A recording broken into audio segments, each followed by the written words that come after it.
Hi there. Today I'm going to be talking about the second habit of highly effective readers. And the one thing that they all have is they have books everywhere.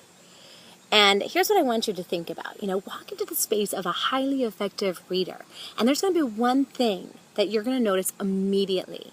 They always seem to have books everywhere. Without question, it just is. And highly effective readers surround themselves with books. They love them, enjoy them. You know what? And some of them may even sleep with them. Have you ever witnessed a struggling reader sleeping with a book? Probably not. In fact, they'd probably rather eat Brussels sprouts than be sleeping with one of their books.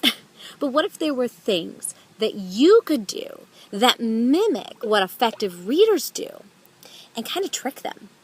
What you might find is that they're picking up books or at least browsing them, even if they don't want to.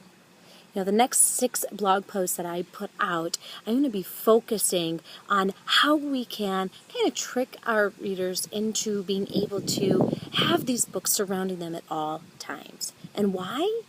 Well, according to an article on Educational News called Parents Who Encourage Reading for Pleasure, they see educational awards. And books are going to influence your child's life more than the wisdom that you try to instill in them while they are secondary students.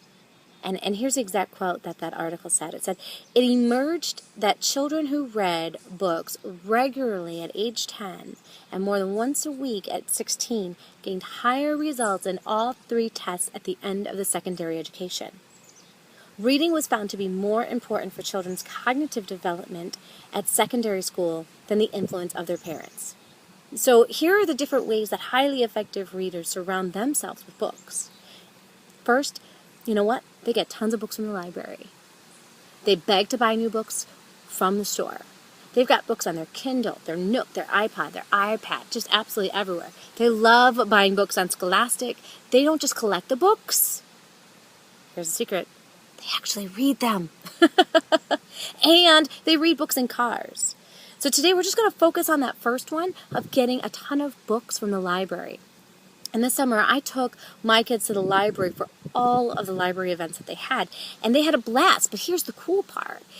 They couldn't stop by the library without picking up some of the books that were at the library. So I just let them check out whatever it is they want. We find a safe place for them at home, and we easily keep track of them. So kids are always wanting more and more things, right? Why not have them want more and more books? This is a great problem to have. And by utilizing the library, you don't have to spend a dime. Unless you're like me, once in a while, we forget to return them on time, and you have a little bit of a late fee, but that's not a really big deal. I honestly don't mind paying my late fees when it comes to books because I know that books are a positive influence on my kids' lives. It's going to support their education, their brain development, and their emotional quotient. So, most people, they have a library card, right? But they don't choose to use it very often. By making regular trips to the library, you're instilling that love of reading. And there's also opportunities for your child to sign up for book clubs. You can sign your child up. It helps him or her stay accountable to actually reading that book. In the summer, the reading program at the public library, I always have found it to be outstanding. Every library works a little bit different, but the main concept is that the child signs up, gets a sheet to record their reading minutes on, and the amount of minutes that they read determines how many points they get that they turn into prizes or coupons to fun places like the skating rink, the baseball games, or museums. You can also make it a weekly routine or a bi-monthly routine of going to the library and constantly change out these books. That way your child always has a good mix. They're always going to be occupied. There's always going to be a book to read.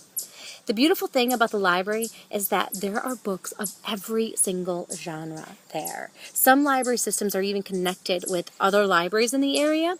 So if your library doesn't have a specific book that you're looking for, you can often request it. They'll send it to the library for you, call you when it's ready for pickup, and you grab it. Technology has just made it so easy and so wonderful to be able to get books into not only our hands, but into the hands of our children.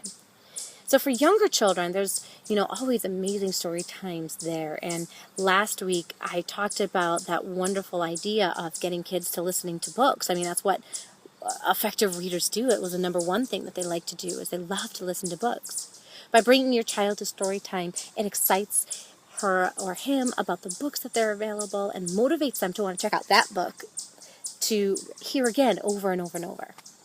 And while you're at the library, you can even check out books yourself. I mean, that's the cool part, right? So as many of you know, it's not actually what we say that's going to influence our child at the end of the day. It's what we do. So if your kids see you checking out books, then they're going to want to check out books even more. So what books have you specifically checked out from the library recently? I'd love to hear what your experience is and what you're reading from the library. And until then, I want you to just keep on reading.